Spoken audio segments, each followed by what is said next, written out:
Myers. Hello, everybody. I'm gonna introduce the show slightly calmer today because my husband said to me, whenever you start live lunch, you're always like, "Hello, everybody," and he did this kind of did an impression of me that wasn't very complimentary. So, welcome everybody. How rude! That's enthusiastic, Christina. I know, it's because I'm so excited, but he's obviously not used to me being enthusiastic about anything. Awkward. It's okay. It takes 30 seconds for everyone to realise this is happening anyway, so it'll be fine. It'll be fine. So yes, welcome to this week's live lunch. We are live on Facebook, on YouTube, and on my LinkedIn account. I'm getting a little bit of feedback from someone. I don't know, maybe it's you, Amanda, possibly. Everyone else has got headsets. Yeah, it stopped now. Oh, no, it hasn't. It's still going. Why is that happening then? Very strange. Okay, I will just try and ignore it. Yeah, I can't hear any feedback. All right, okay, it's just me then. That's fine. So, yeah, like I said, we're live everywhere we can be. We're using StreamYard, so if you want to leave any comments, etc., we can bring them up on screen. It's just us this week, which means we are going to go through sort of the social media updates, announcements, trends, tactics that we've been seeing and working on over the last few weeks, and just really talk about what stood out for us and get into a little bit of a discussion around that. There's not always masses of planning around this. It is just a case of what comes up in conversation. And we were just talking about the fact that it's World Book Day today. So from a social media perspective, quite often we're looking at what the national days are and that sort of stuff, and think about, okay, it's International Donut Day, so let's everyone in the office have donuts. And obviously people not being in offices together, it's hard to do that sort of stuff, but there's lots of things coming up in the calendar, and like International Women's Day is coming up, and there's just so much stuff that you can do things around. But today's World Book Day, and we were just talking about kind of, I was like, oh, World Book Day, we can all say what our favourite book is.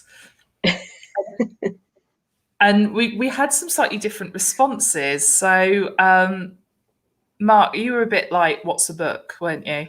I haven't read one since I was at university, I don't think. So what would have been the last book that you read? Something about transport systems in the 19th century or something, probably. That's probably not to put you off, to be fair. I can understand you not reading anything after that one. Yeah, that would have been it. But the thing is, it's like this stuff happens, and these kind of trends hit, and everyone we're going to do something about this, guys. And we talk about diversity and inclusion and that sort of stuff, right? But it's kind of like, if I think back to the kids being at school, when every year World Book Day would come around, and all the kids had to dress up as their favorite character and stuff like that. And some parents are really good at that stuff.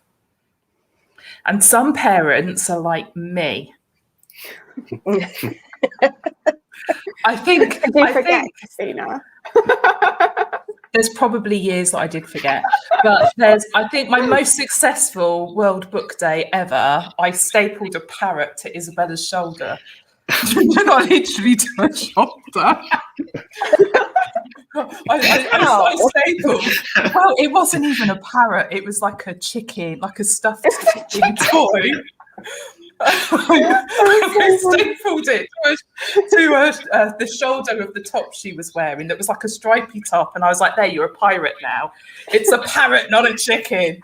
I think she was about 3 or 4. Funny thing, she's actually in here with me over there, and she's giggling away and oh my God, Mum, can't believe you're telling people that. But it is, this stuff comes around. We're thinking we should do something like this from a marketing perspective, and some people are like, yeah, we should, and other people think, oh my God, no. Please let's not.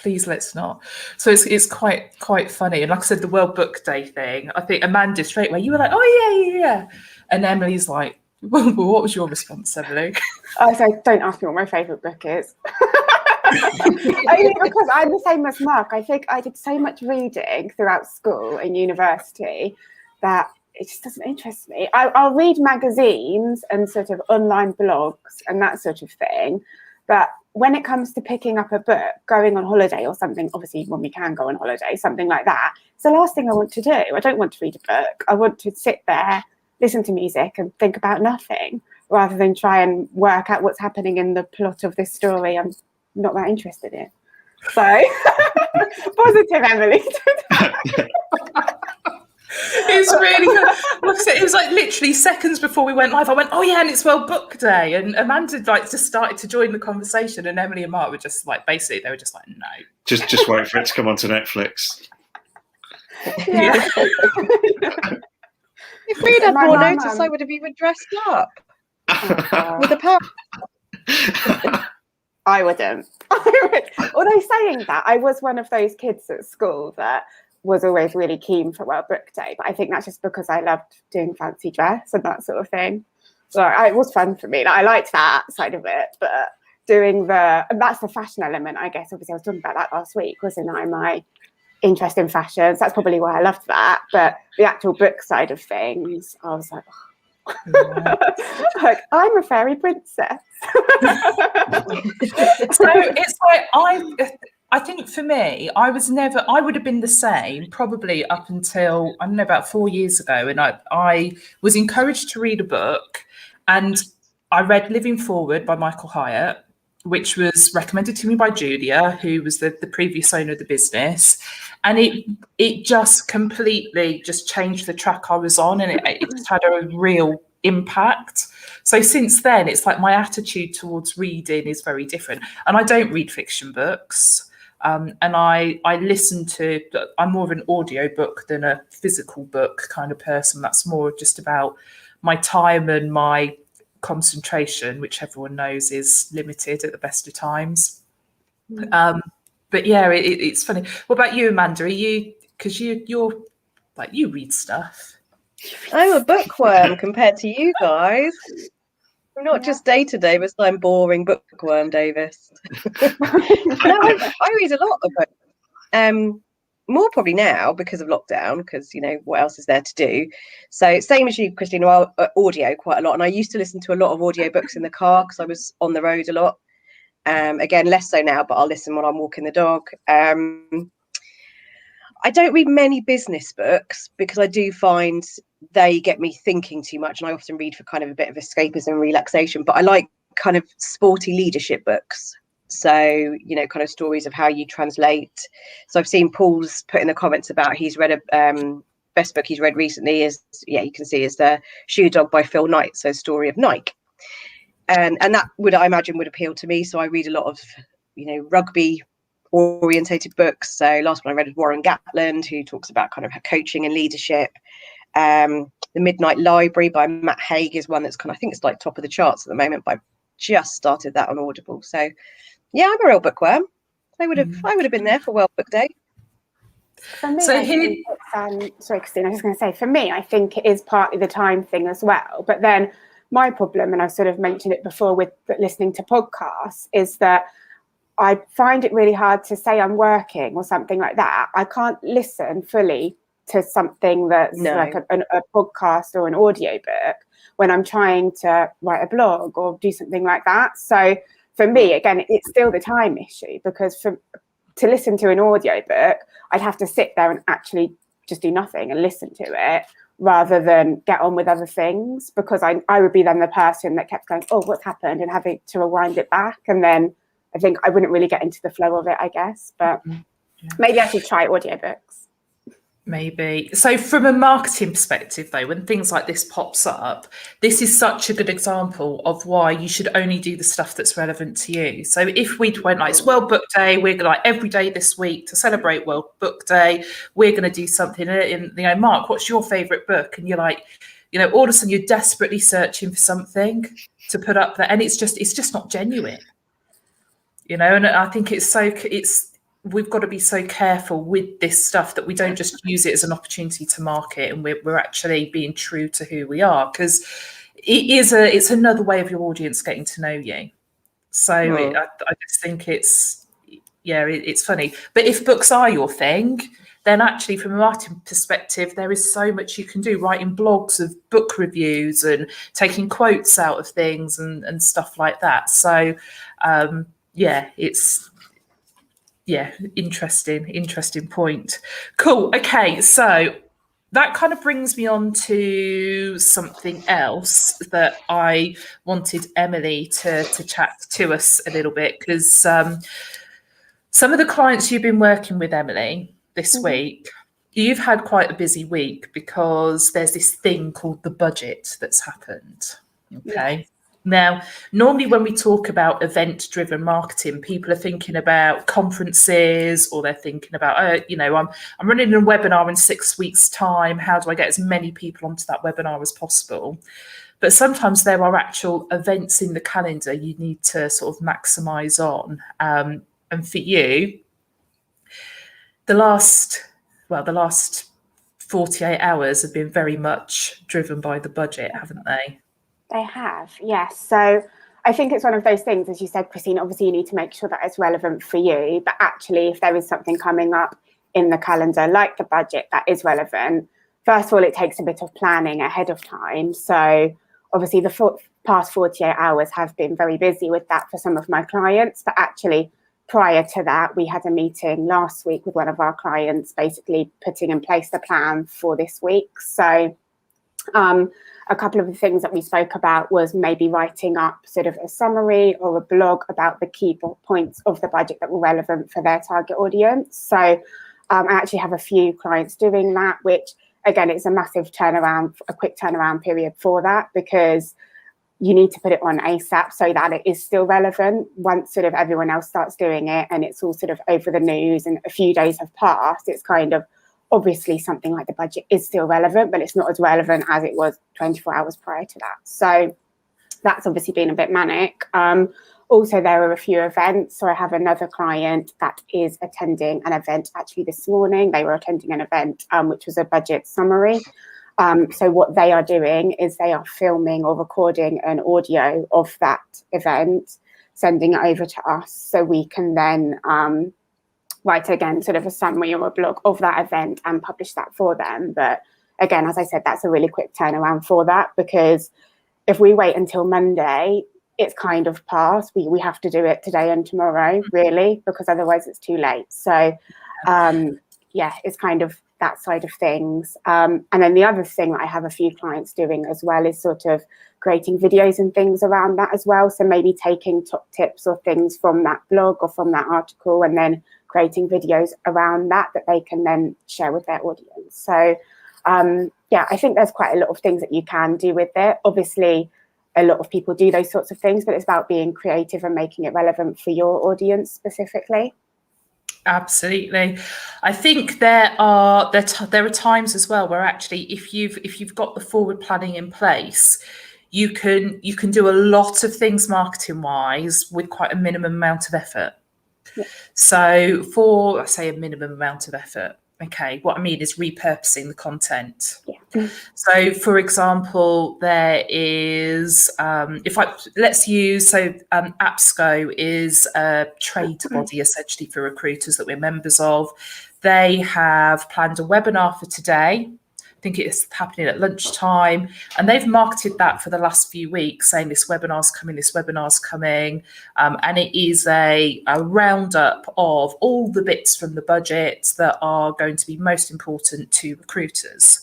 So whatever that impact is, let's say, so Paul is in the audience now. He works with SMEs. You know, it might be he would put on a webinar that it is actually, as a small business owner, these are the bits of the budget that are most important to you, and have some sort of panel discussion, and he gets his members involved and that kind of thing.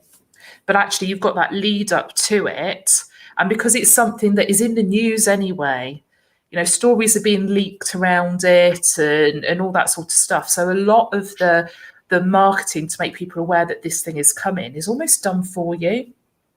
So you're almost able to like jump on the back of that. It's a topic you know in advance is going to be trending, so you're part of that trending noise, if you like. But then timing is everything, because you need to be one of the first people talking about it. You need to be one of the first people hitting the inboxes of your prospects rather than one of the last. If you were, let's say you'd planned to do an email and that was going to land on Wednesday lunchtime next week, you've kind of missed your opportunity to a certain extent, because there would have been so much come out already that people are already educated. They don't need that further education around the budget at that point. They're all kind of bored of it. Mm-hmm. So I think the timing is really, really important. But if you take that webinar, for example, or the audio recording of the client, the meeting the client's doing, actually you get that transcribed. You get snippets of that video that goes onto your YouTube channel. The descriptions are SEO rich. You got all those nice keywords in there. Actually, just from a bit of pre-planning, a couple of days activity, you're actually putting yourself in a really strong position. So it's really interesting when you look at these events, and like I said, for some of our clients, it has been the budget, but maybe there's something else in your world. We had Julia on last week, the 6th of April. I always question the date in my head, but I think it's the 6th of April when the IR35 reforms come into play. Actually, that is an event for the contractor market. There might be something else that's in your calendar that is, something you can sort of tie into that is going to be really important to your target audience. And sometimes the more niche you are, I think sometimes it's easier to find those events as well, and identify those things. So I think we've done some really good work over the last couple of weeks, working with clients and putting plans in place around this. And, fingers crossed, it's going to create leads for our clients, and we'll see what happens there in the next few weeks. But I just think it's like, when you think about event marketing, we need to think bigger, or wider, I should say, than there's a conference happening on this day, or there's an expo happening on that day. So, Mark, from a print perspective, there's so many different ways to sort of tie print into event marketing anyway, but I was involved in a conversation earlier this week where we were talking about direct mail. And I think sometimes people think of direct mail as being like you're going to send something to thousands and thousands and thousands of people, but to sort of tie this idea of event marketing and that something landing in someone's in someone's post box, as it were, that you can do quite clever things on quite a short run, can't you? Yeah, I mean, you've got personalisation options and things like that. So if you're targeting people specifically, you can actually personalise quite a lot of things, whether it just be text or even there's software out there that can actually personalise images and things like that. It went through a bit of a sort of renaissance a few years ago, and then it's obviously seems to have dropped off the radar again at the minute in terms of doing that kind of thing, probably because of obviously the lack of events and things. But we have seen a few sort of quite neat things come into the office in the past as well. So yeah, there's quite a lot of options out there. Excellent. Cool. Okay, so that's that. Let's get into some sort of news related stuff. So obviously we all know I've been looking into not TikTok, that's something else. Looking into Clubhouse and the sort of audio things. And I think last week or the week before, I'd said we've kind of got this race to Android in terms of Clubhouse and whether Clubhouse will get there first or another platform. And Twitter has this week rolled out its beta test on Android for Twitter Spaces, which is really exciting. But of course, I haven't got an Android device, so I can't get in there and play with it and see what's going on, which is slightly frustrating. But I think that's going to be really interesting to see what happens. I know you guys are still a bit jury's out when it comes to Clubhouse. but we've got some really cool leads from it. And in fact, there's one lead that we've got that I had the conversation this week.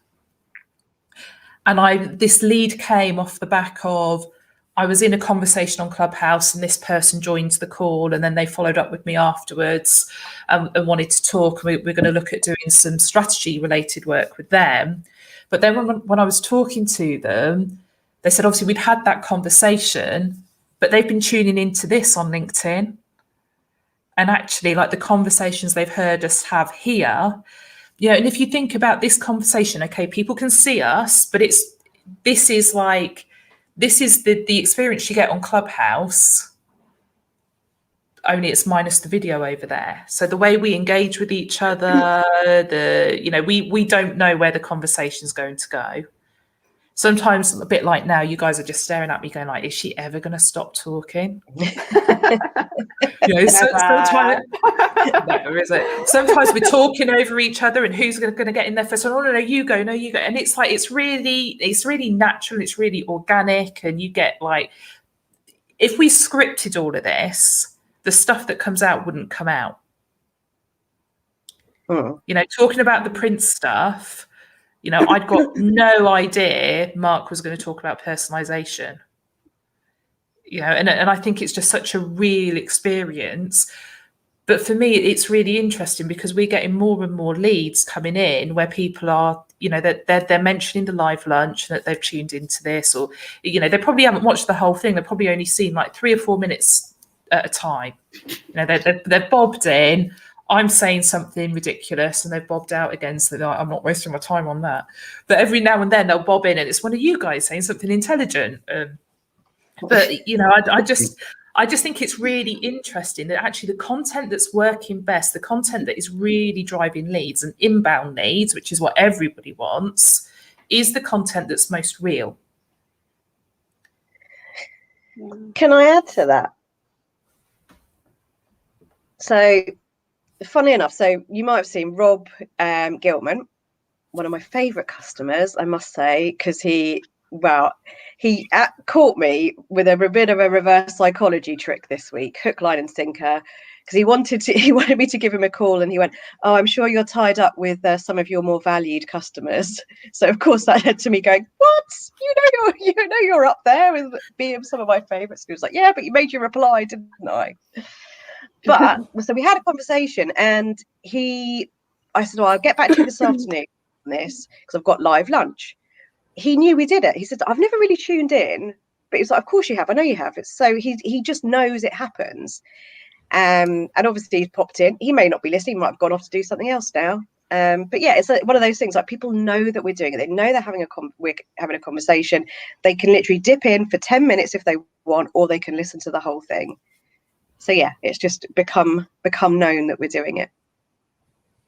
Do you think it's Christina, you sort of saying about being real and everything, and how obviously the non-edited version, and yes, everyone knows we don't really plan what we're going to talk about on here. We might have a brief couple of topics, but we just talk about sort of the conversation flows.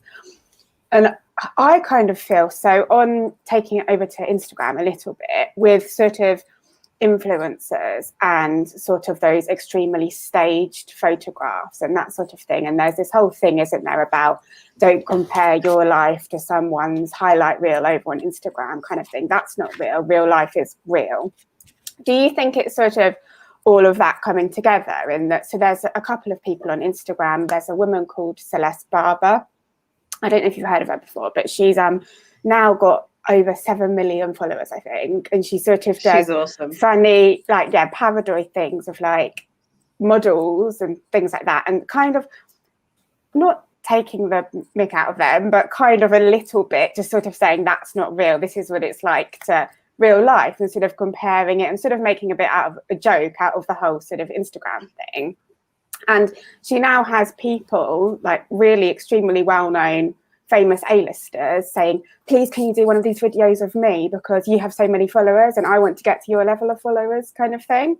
And I just think it's kind of funny how, yes, everyone loves that highlight reel, the polished kind of thing, but actually it's changing now from that to to the real stuff, and people prefer that. So it's weird how there's been a change, I think, from even when I first started working in social media. It was kind of that more sort of polished stuff, but now it's more real and organic and the natural conversations. I just think it's an interesting change or development.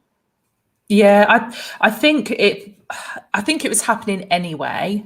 And it moves nicely into something I know you wanted to talk about today, Emily, which is around communities and like Facebook groups and that sort of stuff. But I think people are they're so used to this kind of branded face where you never really break through the brand and actually get to see who is behind the business. And I think with, having, 12 months in lockdown, near enough now, actually not being able to get out and meet people and, touch skin, as it were, and, all that sort of stuff. It's like, actually, you don't feel like you get to know people on the same level. So any way you've got of accessing that suddenly becomes more important. And whether that is through a Facebook group, a LinkedIn group, whether it is through, there's developments on WhatsApp from a desktop perspective, because we're all at our computers more. We're not so much using. Well, we are still using our mobile devices in the same way, and everything is still mobile first. But actually, I think so many more people are now using those one-to-one messaging systems like WhatsApp and wanting to be able to use them on desktop, that actually now we are going to be able to make our video calls through our laptops, etc. But it's anything that creates that more one-to-one communication rather than one-to-brand communication. But people just feel like it's more real. Yeah, definitely. And I think also, obviously, with the changes with COVID and everything, obviously people are changing the way they use things. So whereas before on a commute, obviously you'd have your phone, you might not necessarily get out your laptop on the train or whatever. So therefore you would be using WhatsApp on your phone. Whereas now the way people are working has changed. So you don't have that commute time. Therefore, it's much more efficient for you to have WhatsApp, say, on your desktop. So it's interesting how it's developing like that, I think. Yeah. So the stats have been for a long time that it's basically, if I use the analogy, as individuals, we don't trust what brands say, but we trust what the guy at the end of the bar in the local pub says. Okay, and it's like, if you read it online, you've always got that little bit of like, is it though? Whereas actually, if some random stranger says it's so, you just kind of go along and believe it, which is kind of bizarre. But I think there's just been so much over, if we think back to like Cambridge Analytica, for example, I think that really shook people in terms of them realising that just because you've seen it on the Facebooks doesn't mean it's real. So yes, that's interesting. So, again, that brings us back to the group environment on platforms like Facebook and LinkedIn. So, Emily, do you want to talk about that now and sort of why you thought that was going to be a thing? So obviously we quite often have people come to us and ask us whether they should create a group, whether if they have a Facebook page running, whether a group's going to be relevant for them, if it's just going to be a repeat of their Facebook page, or if it's going to bring something valuable to their audience. And I saw a report actually this morning, basically about the general rise of online communities and groups. So it was a report run by Facebook along with researchers at NYU. And basically what they'd done is they'd asked a group of people that own groups and are members of groups, sort of the most important features of those groups to them. So whether it is that it's sort of primarily in person, primarily online, or a mixed group. Now, obviously at the moment, because of COVID, it came back saying 77% of people found that the primarily online group was obviously most valuable to them. But something that I did find interesting is the way that they had laid it out with the graph. The mixed section was actually not far behind the primarily online. So, excuse me. So the in-person section was obviously, in-person only section was a lot lower. but it was the mix that was only slightly behind the primarily online. So I found that quite interesting, first of all. And then second of all, there were a few other sort of findings that came from the research that I had written down, because I could not remember these off the top of my head. So the first one is sort of a benefit of an online group or a Facebook group specifically. So digital technology enables groups to form at scale and speed. So I thought that one was quite interesting. And also a point that it mentioned within that as a negative was obviously sort of hate groups and things like that. But it did say that Facebook are monitoring that and they're sort of working on that as well. It says online groups enable marginalised people to build a community. So obviously that's particularly relevant at the moment. Offline and offline spaces complement each other. So as I said, that sort of leads back to the mixed working particularly well for people. And obviously COVID-19 has put many online groups centre stage. So even groups that were sort of primarily sort of in person before and offline, they have now had to move online, but it's sort of going forwards, perhaps a mix might work best for people. I guess overall what it was saying is that groups are still relevant, but like we often say, Christina, they do take quite a lot of time to manage. Obviously, you have to monitor them and make sure what's sort of being said in there is all okay and relevant.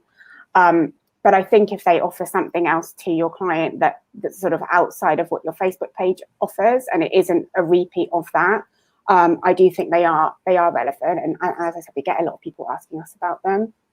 But yeah, I don't know what you think. Yeah, I mean, I think for groups to work, they need to service a niche. Yeah. If you try and create a group that is too broad, then actually what is the reason for people joining? So we really need to think about, what is the community we're trying to create? Why would people join? And make sure that you stay true to that through the content. Yeah. The problem comes in where you create this community and then you've only got one person posting. And I think this is why LinkedIn groups kind of died a death, because all of a sudden there were so many groups on the platform. But okay, I want to get a load of recruiters, so I'll start a LinkedIn group. I'd start adding people into the group, and then obviously I wasn't doing this literally, just as an example. But then like every day I'd be posting another sales message in. So actually there's no value there at all. So if you're thinking, okay, well, how do I create a group? How do I make sure it's a group that adds value? You almost need to get a core of people together that are going to be putting updates into that group on a regular basis. So it's not just one voice, and updates that are valid to the membership. If we started, if we have our coaching club group, we don't spam in there. We only put content that is relevant to the purpose in there. So there's probably, maybe 3 updates a week on average go into that group. It's there so people have got a safe space to come and ask social media related questions that we can then pick up with those individuals, either within the group or on a one-to-one basis. But actually everything that goes into that group there is a specific reason behind it. We're not bombarding. And if Emily started posting in there about, the latest fashion trends or in like what she's doing next from an interior design perspective, it would be completely irrelevant. I'd be out. Banished from the group. And blocked like you have been on Instagram. Yeah. But it does take effort to keep these groups alive. But there is massive opportunity now on Facebook, because that's where these groups seem to be working the most, and Facebook has put loads of functionality into them. So if you want it to be a group that serves almost like an educational purpose, you've got options to produce units and things like that. You've got opportunities to create almost like mentorship programs within your Facebook groups and stuff like that as well. So there's some really cool stuff there, but you need to be able to have the energy, if you like, to drive them. Sometimes it's as valuable to join someone else's group as it is to create your own. And if you do that, you just need to respect the rules of the group. Okay, now some of these groups you can join as a page, some of them you can't. That's the admin's decision whether they allow or disallow pages to join. But more often than not, if you're going to be active in a group, you need to be active as a person. It needs to be your profile. And I think people get put off because they think, oh yeah, but if I'm active in that group, everyone in that group will be able to see all my private stuff. They won't. They only see what you're putting in that group, or if they wanted to look at your profile, they'd see anything that you've marked as public anyway. But now we've even got not a lot of people realise this, but if you're in a group, you've actually got like a profile that's specific to that group, as well as your normal Facebook profile. So if you are taking part, and use recruitment as an example, there are a ton of recruitment groups on Facebook. Actually, if you're in a group and you click on someone because they've made a comment or started a conversation in that group, the profile you're presented with is like a profile for that group. It's not the person's actual Facebook profile. So you've almost got that kind of, people can still click through, but it's almost like you've got a squeeze page before they almost like a landing page for that group before they come through to your profile. So I think that's quite useful. Sorry, Emily, I've kind of taken over on that one again. It's fine. I asked your opinion. Don't worry. No, it's fine. I think it's like you said, I personally found it interesting, the difference between sort of the importance to people for purely online and the mix, because we've sort of had that conversation before with Paul Green about sort of networking and his plan for the future, and he said that he is going to go down that mixed route, and clearly from these stats that's something that would work well, and it's something that people are interested in. I think that's a way a lot of people are feeling now about a lot of things, even when it comes to working from home, for instance, and working from the office. Now people are seeing the benefit of working from home, but also they still want to have that face-to-face interaction with their team in the office as well. So I think it's interesting how that sort of translates across everything. It isn't just sort of online, offline groups, it's sort of other things as well.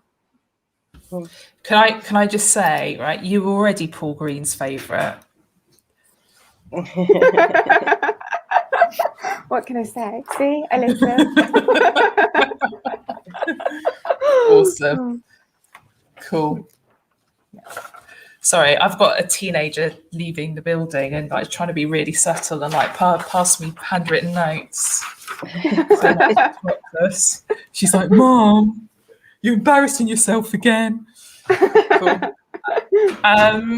It's so interesting. It really is. Okay, so what else have we got to talk about? Oh, go on, Amanda. Sorry. No, just as you were talking about that, I was kind of doing a mental checklist in my head about how many Facebook groups I'm in and which ones are relevant.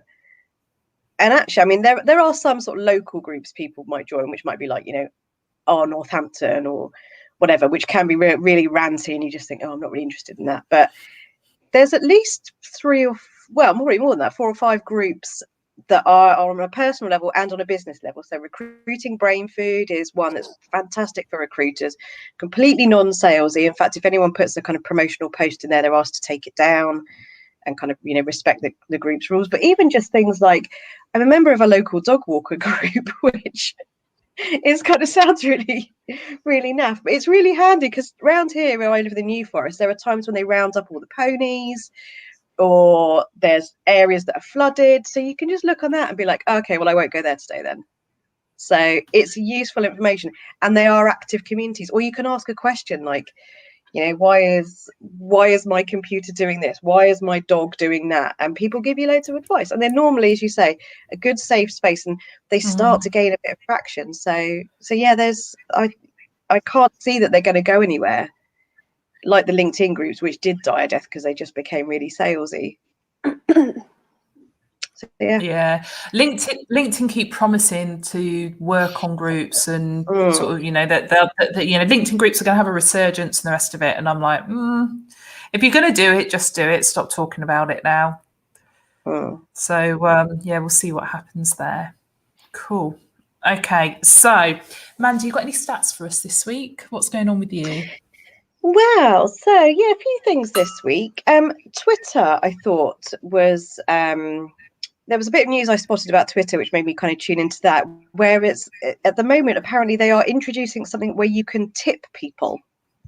So, which I thought was a bit strange. I don't know how it's going to work. You know, surely that sort of negates the point of having an open public social media space. But they're looking at a platforms... few monetisation options. So they're looking at the tipping. They're also looking at name escapes me now, but basically like paying for premium content essentially. And I'm just like, yeah. Are you going to pay to be Are you going to pay to read people's tweets?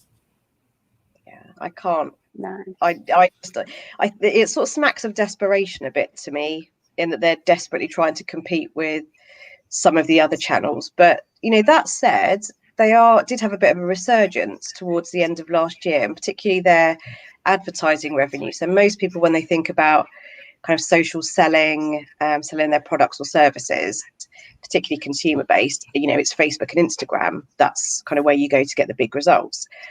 Possibly LinkedIn for professional services, where if that's where your audience are hanging out. But Twitter's ad revenue did grow at the end of last year. It was actually up 15% year on year. And I kind of wonder, because, is the resurgence down to the fact that there's so much news been happening and Twitter is so in the moment, almost more so than some of the other platforms, Okay, I always feel that Instagram is like a more positive platform. It's very visual. Often people share that whole, maybe not reality, but they share the positive side of things, whereas Twitter can be a bit bad news. But if something's happening, like a major global event, it's in the moment. So, if you think about the storming of the Capitol building in the US, you had people kind of live tweeting from inside there. So, that's possibly, I think, why they're, and budget updates. So this week you've got reporters kind of there going, this is what's happening. If we think realistically, so from probably like halfway through Q3 last year, all the way through, you've got constant COVID related updates. You've got all the US election stuff. You've got, let's say the budget this week. There's so much happening on a political scale. Plus, in the background, you've got people boycotting ads on Facebook. You've got the shift in terms. So there's this whole. We haven't talked about it much on here, and I think probably just because it's not that exciting. But there's this whole thing between Facebook and Apple at the minute with the iOS 14 update, where it's going to affect how your targeting works and retargeting and how you build your audiences and events and blah blah blah, all this very technical stuff. So actually, advertisers that have perhaps seen you've got the advertisers with the massive budgets that got involved with the Facebook ads boycott and didn't spend money on that platform for X number of months, or they still needed to advertise, so they went elsewhere. Okay, well, if you're not advertising on Facebook and Instagram, you've essentially got Twitter and LinkedIn left. So there's a little bit of that. Like I said, the people with maybe smaller budgets that are more B2B, or professional services, or selling to professional services that are very much part of the audience on Twitter, all of a sudden your Facebook ads are not going to work anymore, and people read the headlines, they don't read the rest of the content. So crap, I need to stop spending money there. Where else am I going to spend my money? LinkedIn ads are really expensive. Well, the only option then is Twitter. So I think there's been a massive amount going on, and it's all happening at a time where, yes, loads of people are going for their news on Twitter. So they've spent a bit of money there on the ads. They seem to be getting the results because of it, because there's a more active audience there anyway. It'll be really interesting when I think like Q2 of 2021 to see what the results are then. And if we're still seeing this increase, that's what I'm interested in. Yeah. But it's really interesting. we've talked about how, yeah, it's quite newsy and there's quite a lot of sometimes negative news on there. Stuff goes viral so much more quickly, I think, on Twitter. Again, I don't know any stats about it, but we talked about the beans on Weetabix thing and how all the brands got involved. I mean, how quickly did that escalate and everyone got involved? And it was great. People were going on there for that content. Just this week, there was a train that was delayed here in the UK. I think it was in London, basically because a cat was asleep on the top of it and wouldn't get off. And it's the sort of thing people are retweeting and sharing, going, yeah, the young people are kind of, this cat is an absolute mood. It's kind of, yeah, he kind of sums up how we feel. I'm not moving. I don't care what you do. But it goes viral so much more quickly. And we again, it's some stats around kind of memes and funny stuff. There's sharing of that, and consumption has gone up. I think it's by about 25% in between 1990 and 2020. So again, it's showing that, yeah, in amongst all the rubbish stuff, we want the funny content. There's stuff going around about, okay, so what's everyone wearing when we're allowed out on June the 21st? So that gets legs and goes viral so quickly, but it feels like it does it more quickly on Twitter. Yeah. Do you know, the reality is we want to be entertained. It's as simple as that. Like, forget social media, okay? Just as individuals, we want to be entertained. So whatever you're watching on Netflix, you're watching it because it entertains you. And because that entertains you, Netflix is suggesting you watch XYZ next because that's going to entertain you too. Well, actually, from a social media perspective, if you put content out there that is entertaining your audience, they're going to want to see more of your content. Oh. And it's just like, we just need to bring it down to basics all the time. The basics are actually, there are some people in the world that just want to be miserable, and they're welcome to that. That's their choice. But most people, if you throw a smile their way, they're going to smile back. So if you can throw something positive their way, if you can throw something entertaining their way, they're going to feel good about it, and they're going to want to see more of your stuff. So I think that's important. Cool. So I'm just looking at the time. We need to wrap this up. So and to be fair, I'm sick of listening to Mark now. I feel like we can't get a word in edgeways with him around. So did you have anything you wanted to add? Shall we let you talk for a minute? No, I'm all good. You know me. I'll just listen, observe. Yeah. You're just here to make the place pretty, aren't you? I don't know about that. Diversity, I think. Oh, do you know, I got into a conversation around diversity. I mean, we'll save that. We'll talk about that another time. The diversity and speakers. Anyway, before I get distracted. I do get distracted way too easily, don't I? Let's call it a day for this week. We will be back next week at 12 noon live on the Green Umbrella Facebook page, Green Umbrella YouTube channel, and my LinkedIn account. And anyone that's jumped in, thanks for joining us. We'll catch you then. Bye for now. Have you taken it? Yeah.